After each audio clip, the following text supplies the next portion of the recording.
Communication, marketing, recrutement. Vos besoins ont des solutions vidéo avec Décideur TV, le studio. Bonjour à tous et bienvenue dans le Duplex Bourse du mercredi 26 mars 2014. Nous sommes en duplex avec Giovanni Filippo de la salle des marchés de Bourse Direct. Bonjour Giovanni. Bonjour Nicolas, bonjour à tous. Alors, clôture des marchés dans un premier temps, Wall Street qui repart légèrement et qui clôture en légère hausse hier soir, c'est bien ça ? Dans un volume effectivement moyen et stable, les indices américains sont repartis un petit peu à la hausse. C'est surtout le Nasdaq qui était attaqué ces derniers jours, puisqu'il avait testé ces dernières 48 heures des seuils d'alerte à court terme. Il termine en hausse de 0,19 à 4234. Le Dow s'adjugeant 0,56%, les Standard & Poor's 0,44%. Voilà, en ce qui concerne l'Asie, ce matin, on a aussi une clôture positive. Tokyo plus 0,37, Shanghai quasi à l'équilibre plus 0,08 et Hong Kong 0,89. Mais je dirais l'impulsion haussière des marchés mondiaux est surtout venue de l'Europe hier, qui a gagné pas mal de terrain, et notamment le CAC avec une hausse de 1,59% à 4344 dans un volume important, supérieur à 3 milliards. Et alors au niveau des statistiques à suivre aujourd'hui pour les investisseurs, Giovanni ? Alors les statistiques, on surveillera, on est toujours en décalage avec les marchés américains, donc à 13h30, les commandes de biens durables, c'est ce qu'on a retenu de plus important en février. On attend plus 0,3, après plus 1,2. On n'a pas grand-chose d'autre, je dirais, pour l'instant à se mettre sous la dent, si je puis dire. Après, en Asie, on surveille surtout de très très près, je dirais, les incidences d'un bank run. Hier encore, des centaines d'habitants de Yangshen se sont rués dans les agences de la banque locale Jiangsu pour retirer leur argent. Il y a toujours des rumeurs de faillite de certains établissements imminents, dont cette institution en Chine, même si on a d'un autre côté entendu parler que la Banque centrale en Chine pourrait intervenir pour essayer de juguler les mauvaises statistiques qui perdurent depuis quelques mois. Donc on ne sait pas encore si l'État chinois interviendra ou non s'il y a un bank run en Chine. On a des indications. Alors, au niveau des établissements financiers, la Chine a clairement dit qu'elle laissait un peu libre cours aux établissements de gérer leur situation. S'il y a faillite, il y a faillite. S'il n'y a pas faillite, tant mieux. Mais c'est surtout par rapport à l'économie chinoise que la Banque centrale a certainement la volonté d'agir pour essayer, comme je vous l'ai dit, de contrecarrer ces mauvaises statistiques qui perdurent depuis pas mal de mois. Alors, Paris maintenant, le CAC 40, lui, continue sur sa lancée, conforté par le rebond de Wall Street hier soir ?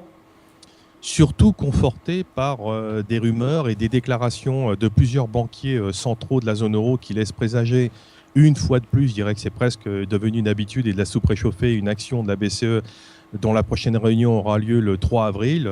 Clairement, le marché attend un stimulus venant de la part de la BCE, en quelque sorte un QE à la mode BCE. Le problème, c'est que pour l'instant, les membres de la BCE ont du mal à définir un peu les règles de ce plan de bataille. Le marché compte beaucoup dessus. Les anticipations ont été déjà assez fortes hier avec une hausse de 1,59. On continue ce matin avec près d'une hausse, je dirais, de 1%. Et surtout, on est repassé au-dessus de ces 4350 points qu'on va parler dans nos points techniques. Et bien justement, on y est. Alors côté technique, qu'est-ce qu'il faut surveiller aujourd'hui ? Alors la tendance qui était plutôt neutre entre 4290 et 4350 a pris un billet positif depuis le franchissement de ces 4350 ce matin, puisque hier on avait calé juste en dessous. Donc on avait un objectif de rebond vers 4388, 4394 qui a quasiment été atteint à quelques points près. C'est un seuil assez important. Néanmoins, il faudra, je dirais, dépasser ce niveau-là. En quelque sorte, il faudra que les rêves se concrétisent du marché et que la BCE, je dirais, déclare enfin des mesures propices à une relance de ces dynamiques haussières qui patinent depuis 5 mois, afin qu'on puisse retrouver notamment le plus haut de l'année à 4432. On surveillera par contre en cas de déconvenu, mais je ne pense pas qu'on ait de déconvenu d'ici le 3 avril. En premier lieu, un premier seuil qui se situe à 4330, mais vous voyez, il est déjà assez loin. On est à 50 points du seuil d'alerte en intraday, mais on ne sait jamais. Des fois qu'il y a un retournement et une surprise, on surveillera ce point-là. Alors, côté microéconomique maintenant, la première valeur qui a retenu votre attention, c'est Pernod Ricard, je crois. Oui, Pernod Ricard qui est dans un cycle modéré de baisse depuis quelques mois, qui l'a ramené de 100 € à 78. Aujourd'hui, on vaut autour de 84 €. Elle a déjà rebondi un petit peu hier. Aujourd'hui, elle gagne près de 3%. surtout grâce à une annonce de la Deutsche Bank qui n'est plus à la vente sur la valeur. Donc le titre en profite pour rebondir.